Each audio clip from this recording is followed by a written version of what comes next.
স্বাগত নিউজ 24 সন্ধ্যা সংবাদে। পুরো সংবাদের সঙ্গে আছি আমরা দুজন, আমি ফারদেজ জুই এবং আমি তাসনিমে জান্নাত অর্থী। দেখছিলেন সংবাদ শিরোনাম। এবার পুরো খবর। শিথিল হচ্ছে চলমান কঠোর লকডাউন। ঈদের আগে অনুমতি মিলছে যানবাহন, দোকানপাট সহ প্রায় সবকিছু চালুর। তবে বহাল থাকবে স্বাস্থ্যবিধি। ঈদুল আজহা উপলক্ষে স্বাস্থ্যবিধি মেনে বসবে কোরবানির পশুর হাটও। সোমবার স্বরাষ্ট্রমন্ত্রী জানান, জীবন ও জীবিকা বিবেচনায় রেখেই সিদ্ধান্ত নেবে সরকার। সরকারের এই সিদ্ধান্তকে স্বাগত জানিয়েছেন দোকান মালিক সমিতি। পাশাপাশি স্বাস্থ্যবিধি মানার তাগিদও দিয়েছেন তারা। আরও জানাচ্ছেন সজল দাস। ঈদ উল ফিতরে ঘরমুখো মানুষের ঢল ছিল মহাসড়ক ও ফেরিঘাটে। দূরপাল্লার যানবাহন বন্ধ রেখেও আটকানো যায়নি মানুষকে। উল্টো শতভোগান্তি সহ্য করে প্রিয়জনের সাথে ঈদ উদযাপনে ছুটেছেন বিপুল সংখ্যক মানুষ। বিদায় নেয়নি অতিমারি করোনা, বরং হয়েছে আরো শক্তিশালী। প্রতিদিনই বাড়ছে মৃত্যু ও সংক্রমণ, চলছে কঠোর লকডাউনও। এমন বাস্তবতায় আসছে ঈদ উল আজহা। পরিস্থিতি বিবেচনায় শিথিল হচ্ছে কঠোর বিধিনিষেধ। স্বাস্থ্যবিধি মেনে চলবে গণপরিবহন, খুলছে দোকানপাট ও শপিং মল। তবে বন্ধ থাকবে বেসরকারি প্রতিষ্ঠান। সরকারি সিদ্ধান্ত সেই অনুযায়ী আমরা সীমিতভাবে যেভাবে সিদ্ধান্ত দেয়, সোশ্যাল ডিস্টেন্সিং একটু খালি রেখে সরকার বলতেছে আমরা সেভাবে চালাবো। স্বরাষ্ট্রমন্ত্রী জানান, জীবন ও জীবিকাকে গুরুত্ব দিয়েই সিদ্ধান্ত নিচ্ছে সরকার। দোকান মালিক সমিতি যেটা আছে তারা কিন্তু এই দুই ঈদের জন্যই বসে থাকে। তাদের সমস্ত খরচ কিন্তু এই দুই ঈদের সময় হয়। এই সব কিছু চিন্তা ভাবনা করেই সরকার জীবিকা এবং জীবনের তাগিদে যেগুলি প্রয়োজন সেইগুলোর মাথায় রেখেই যা কিছু করার নির্দেশনা আপনারা শুনতে পাবেন। সবাইকে অনুরোধ করবো, আপনারা সবাই স্বাস্থ্যবিধি মেনে আপনারা যার যার অবস্থানে থাকেন, আমাদের মার্কেটের আশেপাশে যে দোকানের আশেপাশে যে কর্মচারীরা আছে তাদের নিয়ে আমরা ৩-৪ দিন ব্যবসা করব। লকডাউন কিছুটা শিথিল হলেও বহাল থাকছে স্বাস্থ্যবিধি মেনে চলার নির্দেশনা। সজল দাস, নিউজ 24, ঢাকা। এবার লকডাউনের খবর জানাতে আমাদের সাথে ঢাকা এবং চট্টগ্রাম থেকে যুক্ত হচ্ছেন আমাদের সহকর্মীরা। শুরুতেই রাজধানীর থেকে আমাদের সাথে যুক্ত হচ্ছেন সহকর্মী ফখরুল ইসলাম। ফখরুল, অনেকটা ঢিলেঢালা হলেও কিন্তু কঠোর লকডাউন চলছে এই মুহূর্তে। কতটুকু বিধিনিষেধ আসলে মানুষ মেনে চলছে?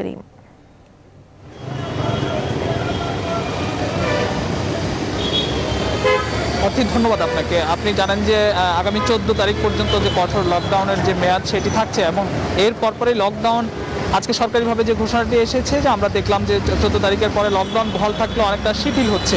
এখন আসলে সড়কে আপনি জানেন লকডাউনে যে ব্যক্তিগত গাড়ি এবং পণ্য পরিবহন ছাড়া অন্য কোনো গাড়ি চলছে না। তবে তাতেই কিন্তু যে সড়কগুলো রয়েছে সেই সড়কগুলোতে অনেকটাই ভিড় রয়েছে গাড়ির, এবং সাধারণ মানুষ যারা আসলে অফিসগামী মানুষ তারা আসলে গন্তব্যে বাসায় পৌঁছাতে অফিস শেষ হয়ে যাওয়ার পরে তারা যাচ্ছেন, মানুষজন দেখা যাচ্ছে।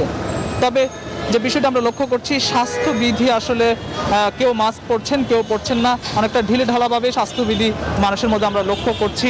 তবে ঈদের আগ মুহূর্তে আসলে এই লকডাউন অনেকটা শিথিল হতে যাচ্ছে, যার কারণে আসলে মানুষের মধ্যে একটি মিশ্র প্রতিক্রিয়া রয়েছে। লকডাউন ঈদকে ঘিরে আসলে মানুষদের শপিং মল হয়তো সীমিত পরিসরে খোলার একটি সম্ভাবনা রয়েছে, সে কারণে মানুষ অনেকটাই খুশি। তবে স্বাস্থ্যবিধি অনেকের মধ্যে আমরা দেখছি না এবং স্বাস্থ্যবিধি উপেক্ষিত হতে দেখছি। তবে গাড়ির আধিক্য কিন্তু অনেকটা রয়েছে। বিভিন্ন ধরনের ব্যক্তিগত গাড়ির পাশাপাশি রিক্সা থেকে শুরু করে বিভিন্ন ধরনের ছোট গাড়ি কিন্তু চলছে। সাধারণ মানুষ আসলে বিভিন্নভাবে তারা তাদের গন্তব্যে পৌঁছানোর চেষ্টা করছেন।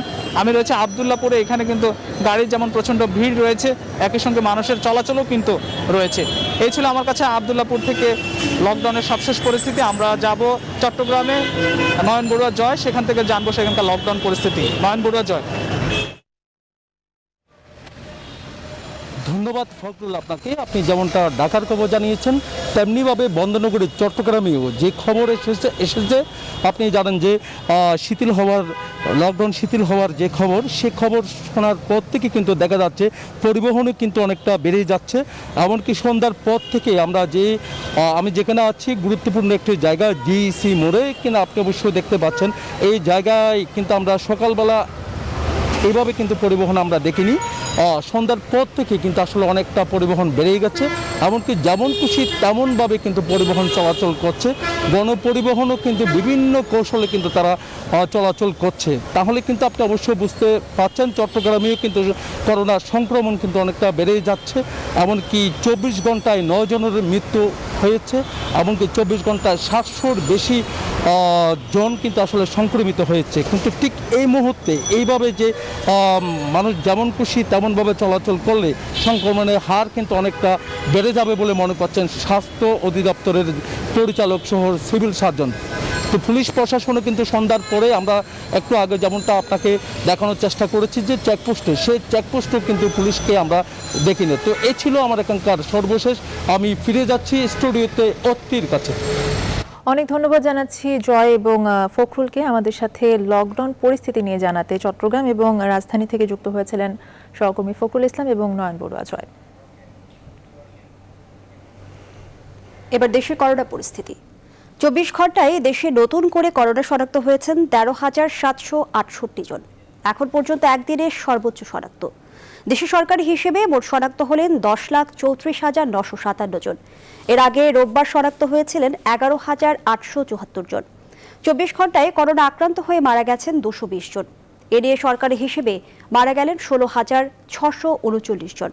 24 ঘন্টায় করোনা থেকে সুস্থ হয়েছেন 7,020 জন। মোট সুস্থ হলেন 8,81,521 জন। সোমবার স্বাস্থ্য অধিদপ্তরের সংবাদ বিজ্ঞপ্তিতে আরও জানানো হয় 24 ঘন্টায় শনাক্তের হার 31.24%।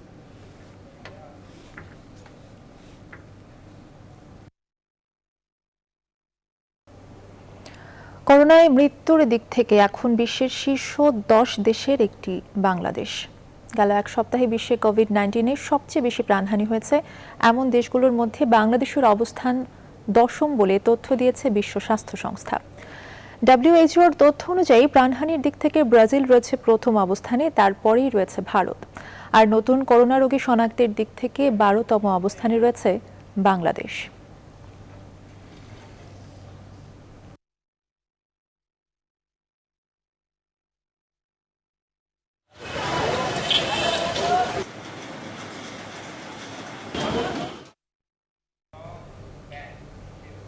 করোনার ভয়াবহ প্রকোপ এখন জেলা উপজেলায়। মৃত্যুর সঙ্গে পাল্লা দিয়ে বাড়ছে সংক্রমণ। এর মধ্যে খুলনা বিভাগে ভয়ঙ্কর রূপ ধারণ করেছে করোনা। প্রতিদিনই করোনা সংক্রমণ এবং মৃত্যু আগের দিনের রেকর্ড ছাড়িয়ে যাচ্ছে। করোনা ঊর্ধ্বমুখী সংক্রমণে উদ্বিগ্ন চিকিৎসকরা। শামসুজ্জামান শাহিনের তথ্য ছবিতে ডেস্ক রিপোর্ট।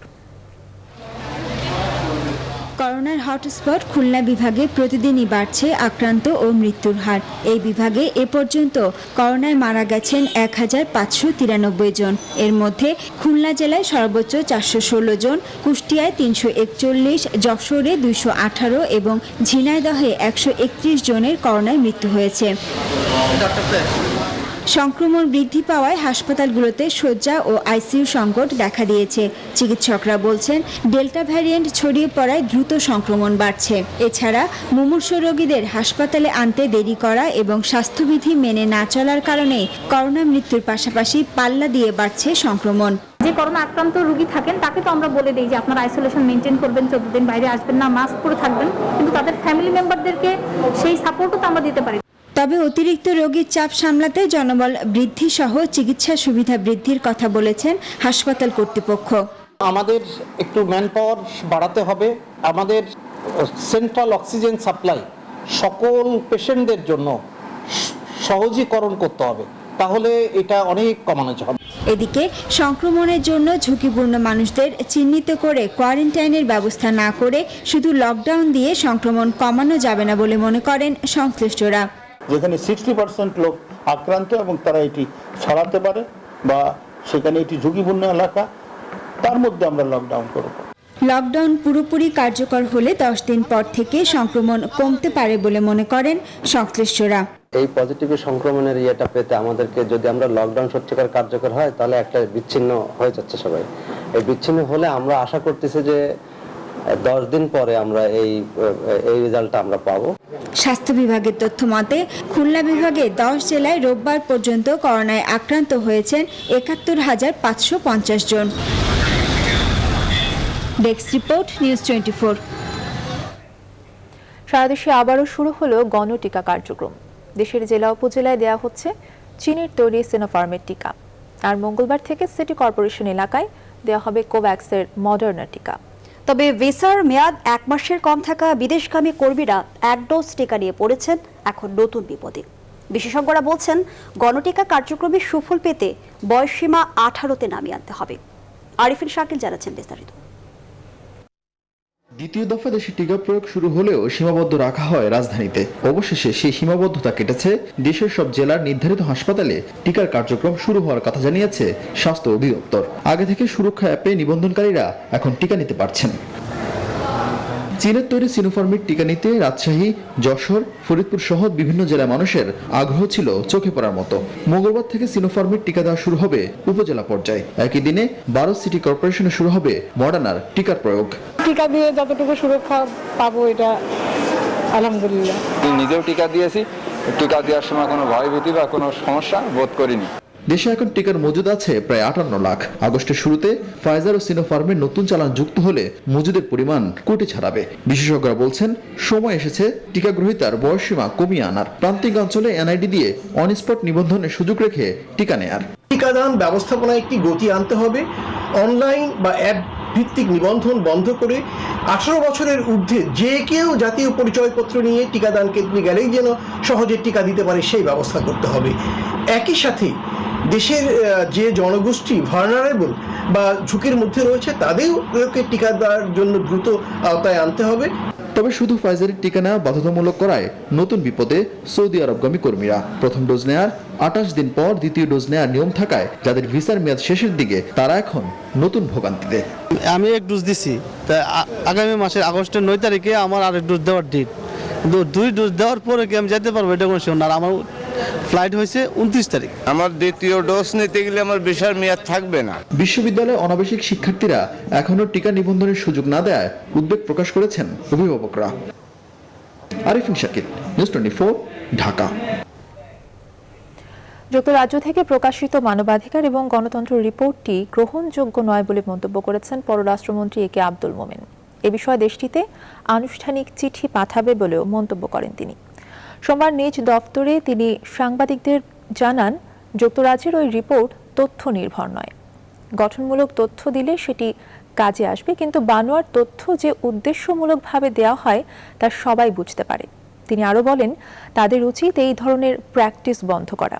তারা যে উপদেশ দিতে আসে সেটিও গ্রহণযোগ্য নয় বলে উল্লেখ করেন মন্ত্রী। এই নিয়ে সোমবার ঢাকার ভারপ্রাপ্ত ব্রিটিশ হাই কমিশনারকে তলব করে পররাষ্ট্র মন্ত্রণালয়। তারা তাদের নিজের চোখে নিজের চেহারাটা আগে আয়নায় দেখুক, তারপরে অন্যরে আপনার উপদেশ দুক।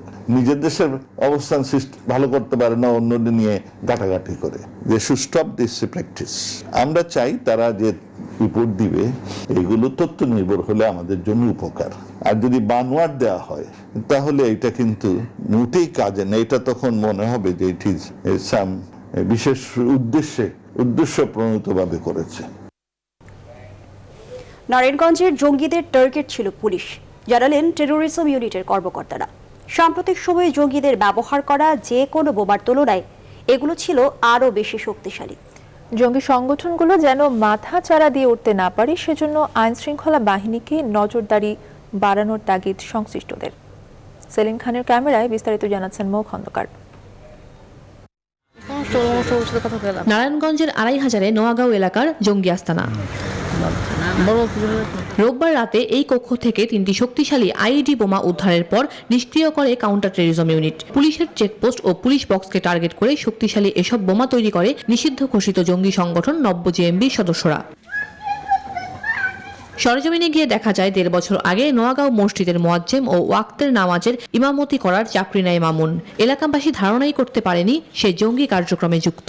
আমাদের এলাকায় যদি আরো জঙ্গি কোনো পোলাপান থাকে, they should have to be arrested. এক লাখলে যাইতে হয়তো তানি নামার শেষ তানি আবার বাসায় ঘুরতো। কেউ সন্দেহ করবে না এই চিন্তায় বাসাটি বোমা তৈরির কারখানা বানানো হয়।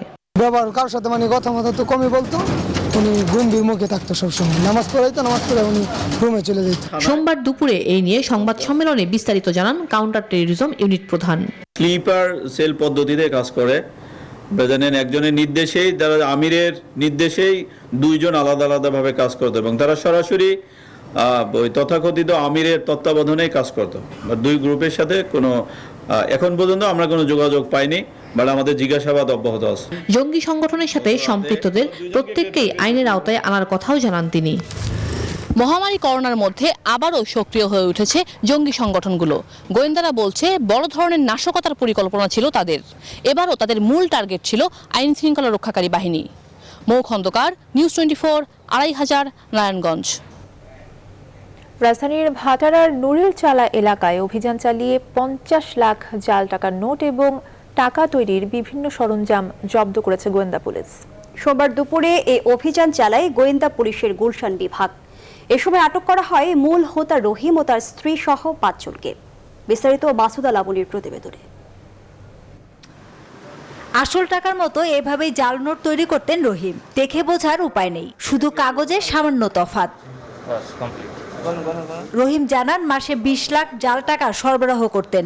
10 বছর ধরে জড়িত এই কাজে। সহায়তা করতেন রহিমের স্ত্রী। দুইটা কাগজ একসাথে করে জোড়া লাগানো পরে লেমিনেশন মেশিন যেটা ওটার ভিতর দেওয়ার পরে দুইটা কাগজ জোড়া হয়ে যায়, একসাথে হয়ে যায়। তারপরে আমরা প্রিন্টে দিয়ে দিই। আমার হাজবেন্ড করে, আমি বাসায় বসে রান্না বাড়া করি, আগাই টাকাই দিয়েই।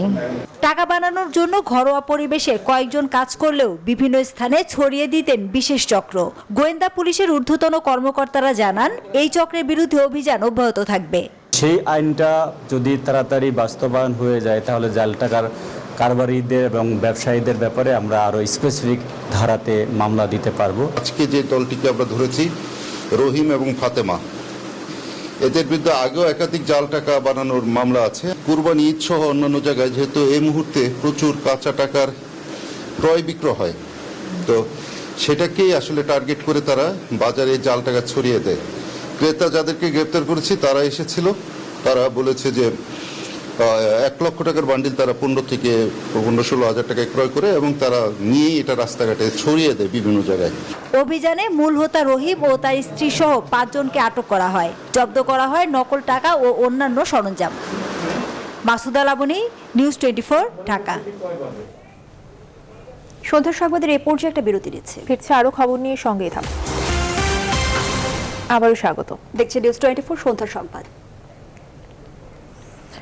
করোনার এই সংকটে জনগণকে বাঁচানোর জন্য বিএনপি সহ সবাইকে দলমত নির্বিশেষে দায়িত্বশীল ভূমিকা পালনের আহ্বান জানিয়েছেন আওয়ামী লীগ সাধারণ সম্পাদক ওবায়দুল কাদের। সোমবার নিজ বাসভবনে এক ব্রিফিংয়ে তিনি এই আহ্বান জানান।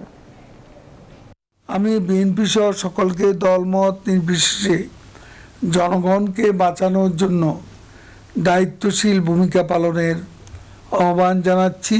বাইরে আজ দলমত চিনে না, তাই বিএনপি নেতাদের বলতে চাই, বিশোদ্গার আর সমালোচনার বৃত্ত থেকে বেরিয়ে এসে মানুষের পাশে দাঁড়ান।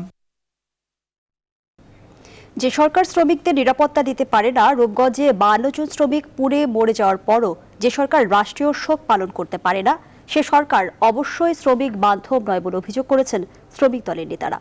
সোমবার সকালে জাতীয় প্রেস ক্লাবের সামনে মানববন্ধনে এ অভিযোগ করেন তারা।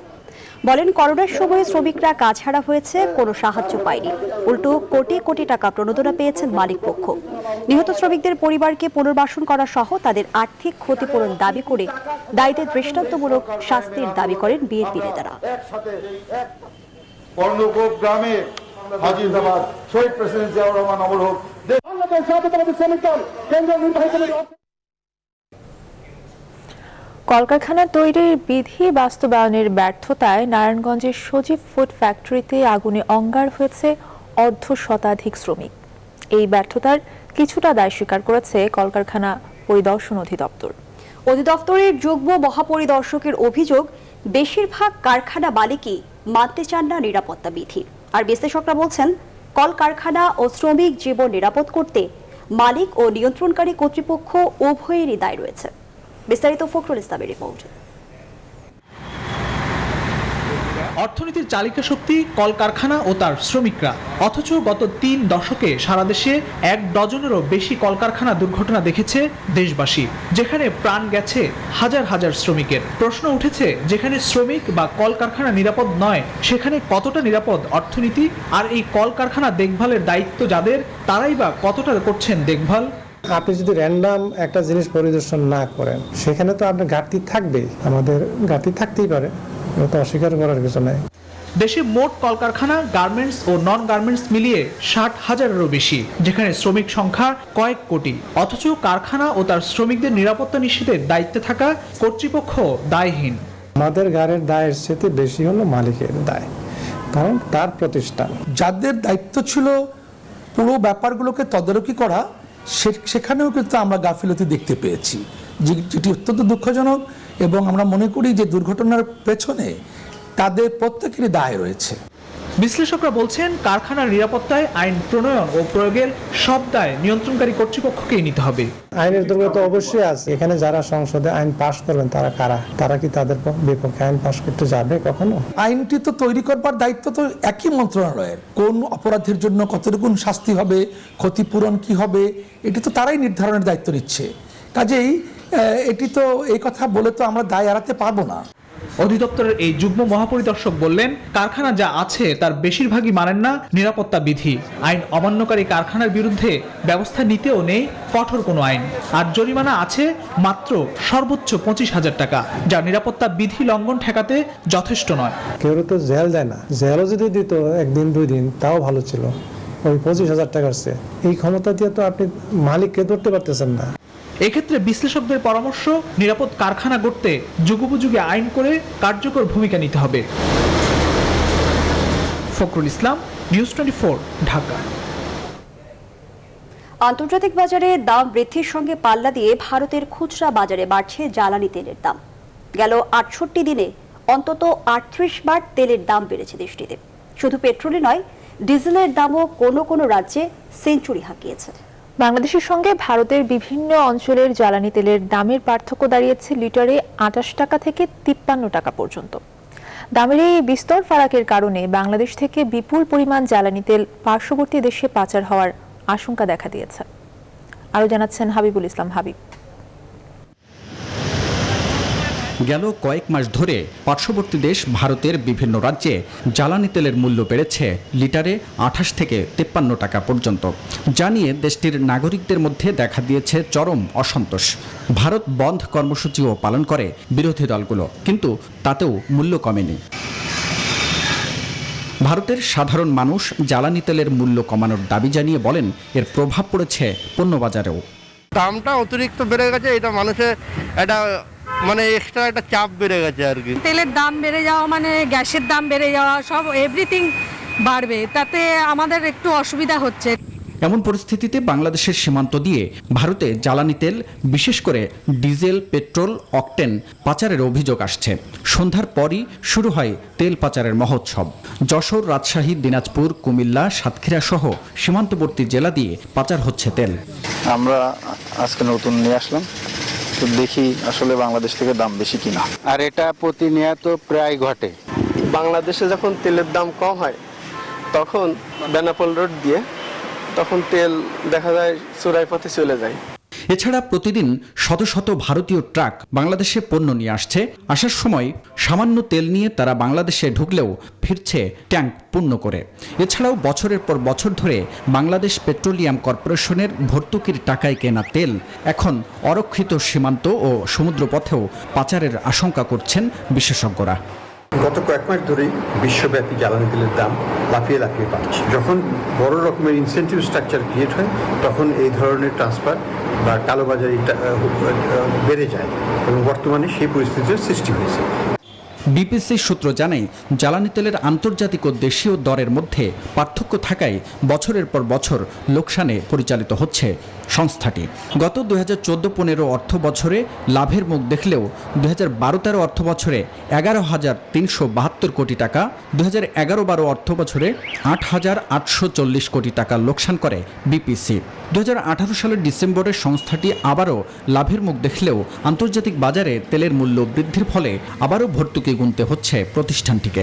এমন পরিস্থিতিতে সরকার সচেতন না হলে বাংলাদেশে তেল সংকটের পাশাপাশি রাষ্ট্রীয় পাটকলগুলোর মতো বিপিসিও ঋণের ভারে ডুবে যাওয়ার আশঙ্কা করছেন বিশেষজ্ঞরা। হাবিবুল ইসলাম হাবিব, নিউজ 24, ঢাকা। সময় হলো আরো একটি বিরতির। সাথেই থাকুন। বিরতির পরে আবারও স্বাগত। দেখছি নিউজ 24 সন্ধ্যা সংবাদ।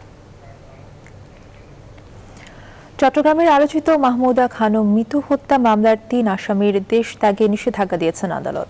পুলিশের আবেদনের পরিপ্রেক্ষিতে সোমবার বিকেলে চট্টগ্রাম মেট্রোপলিটন ম্যাজিস্ট্রেট মেহনাজ রহমান শুনানি শেষে আদেশ দেন। 3 আসামি হলেন কামরুল শিকদার ওরফে মুসা, এহতেশামুল হক ওরফে ভোলা এবং মোহাম্মদ কালু।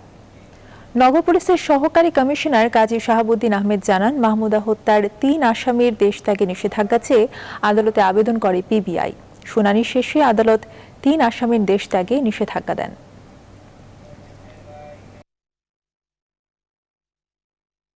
এবার ফার্স্ট সিকিউরিটি ইসলামী ব্যাংক অর্থ বাণিজ্য সংবাদ।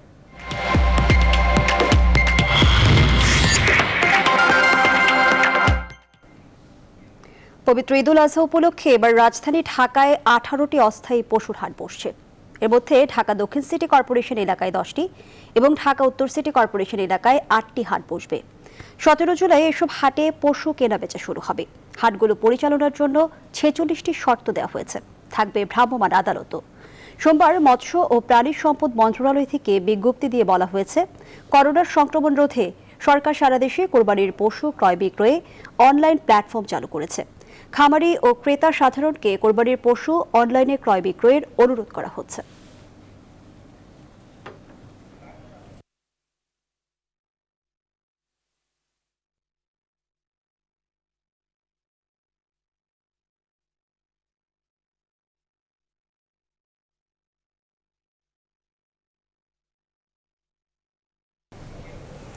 কয়েকদিন পরই পবিত্র ঈদুল আজহা। এবারও করোনার মধ্যেই উদযাপিত হবে এই ঈদ। দিন যত ঘুরে আসছে ততই বাড়ছে খামারিদের দুশ্চিন্তা। তবে খামারিদের অনলাইন হাটে গরু বিক্রির পরামর্শ দিয়েছেন সংশ্লিষ্টরা। প্রতিনিধিদের তথ্য চিত্রে দেখুন ডেস্ক রিপোর্ট। করোনা সংক্রমণ বেড়ে যাওয়ায় দেশ জুড়ে চলছে লকডাউন। এই অবস্থায় লক্ষাধিক গবাদি পশু নিয়ে বিপাকে পড়েছেন চুয়াডাঙ্গার 7000 খামারি। খামারিরা বলছেন, করোনা পরিস্থিতির কারণে গবাদি পশুর খাবারের দাম বেড়েছে কয়েক গুণ। ঈদের সময় গরু বিক্রি করে লাভের আশা করলেও করোনার প্রভাবে পাল্টে গেছে সেই চিত্র। লকডাউনের কারণে ব্যাপারী ও খুচরা ক্রেতাদের দেখা মিলছে না। এই অবস্থায় গরু বিক্রি হবে কিনা তা নিয়ে দুশ্চিন্তায় তারা। লকডাউন কঠোর হওয়াতে জানি না যে গরুগুলা মোটা তাজা করা হয়েছে সেগুলো আমরা বিক্রি করতে পারবো কিনা। আশানুরূপ দাম না পাওয়ায় আমরা খুব ক্ষতিগ্রস্ত। সংশ্লিষ্টরা বলছেন, জেলার স্থানীয় চাহিদার চেয়ে অন্তত 38,000 গবাদি পশু বেশি রয়েছে। এবছর যদি জেলার পশু সারা দেশে ছড়িয়ে দেয়া না যায় তবে খামারিরা ক্ষতিগ্রস্ত হবেন। যে লকডাউন, এই লকডাউনের কারণে তারা চিন্তিত। তারা সরকারের কাছে জোর দাবি জানাচ্ছে যে আমাদের হাট বাজারগুলো একটু খুলে দেওয়ার জন্য। একই চিত্র সিরাজগঞ্জ। গেল 2 বছর ধরে করোনার কারণে গবাদি পশু নিয়েই বিপাকে পড়েছেন খামারিরা। খামারিরা জানান, প্রতি বছর কোরবানির প্রায় 1 মাস আগে থেকে পাইকাররা আসলেও এবার আসেনি তারা। এই অবস্থায় স্বাস্থ্যবিধি মেনে কোরবানির আগে হাট চালুর দাবি জানিয়েছেন তারা। মাঠে চলে যাওয়ার মতো অবস্থা হয়ে যাবে যদি আমরা গরুগুলাকে নির্দিষ্ট ভালো দামে বিক্রি করতে না পারি। থানা পর্যায়ে 2টা বা 1টা হাট যদি লাগে সামাজিক দূরত্ব বজায় রেখে, তাহলে পরে অন্তত খামারিরা কিছুটা বা গরু পালন যারা করছে তারা কিছুটা হলেও উপকৃত হবে। জেলা প্রশাসনের অনলাইন হাট সহ বিভিন্ন ওয়েবসাইটের মাধ্যমে খামারিদের গবাদি পশু বিক্রির পরামর্শ দিচ্ছেন সংশ্লিষ্টরা। জেলা প্রশাসক মহোদয়ের যে ওয়েবসাইট রয়েছে সেটি যদি তারা ব্যবহার করেন তাহলে কিন্তু তারা খামারে বসেই তাদের গরুটি ব্যবহার করতে পারবেন, মানে বিক্রি করতে পারবেন, এবং যিনি ক্রেতা তার নির্দিষ্ট ঠিকানায় টাকা প্রাপ্তির সাপেক্ষে উনি গরুটা পাঠিয়ে দিতে পারবেন। 4 লাখ গবাদি পশু নিয়ে বিপাকে নওগাঁর খামারিরা। পশু বিক্রি না হওয়ায় অনেকেই পুঁজি হারিয়ে পথে বসেছেন। Desk report, news 24। সংবাদের এ পর্যায়ে আবারও বিরতি নিচ্ছে, সঙ্গেই থাকুন। স্বাগত আরও একবার। দেখছি নিউজ 24 সন্ধ্যা সংবাদ। এবার আন্তর্জাতিক প্রসঙ্গ। আফগানিস্তান থেকে বিদেশি সৈন্য চলে যাওয়ার পরে সরকারি বাহিনীর সঙ্গে তালেবানরা আফগান বাহিনীকে হটিয়ে একের পর এক শহর দখলে নিচ্ছে। রোববার কাবুল বিমানবন্দরে আকাশ প্রতিরক্ষা ব্যবস্থা স্থাপন করে কর্তৃপক্ষ। ন্যাটো বিদেশি কূটনীতিক ও ত্রাণ কর্মীদের সঙ্গে যোগাযোগের অন্যতম মাধ্যম হিসেবে ব্যবহৃত বিমানবন্দর রক্ষার স্বার্থে জোরদার করা হয়েছে নিরাপত্তা। এছাড়া দেশটির প্রেসিডেন্ট আশরাফ ঘানি তালেবানদের অস্ত্র ফেলে দেওয়ার আহ্বান জানান। তালেবানদের উদ্দেশ্যে বলেন, এসব করে কেউই লাভবান হচ্ছে না। নিউজ 24 সন্ধ্যার সংবাদ এ পর্যন্তই। এতক্ষণ সঙ্গে থাকায় ধন্যবাদ সবাই।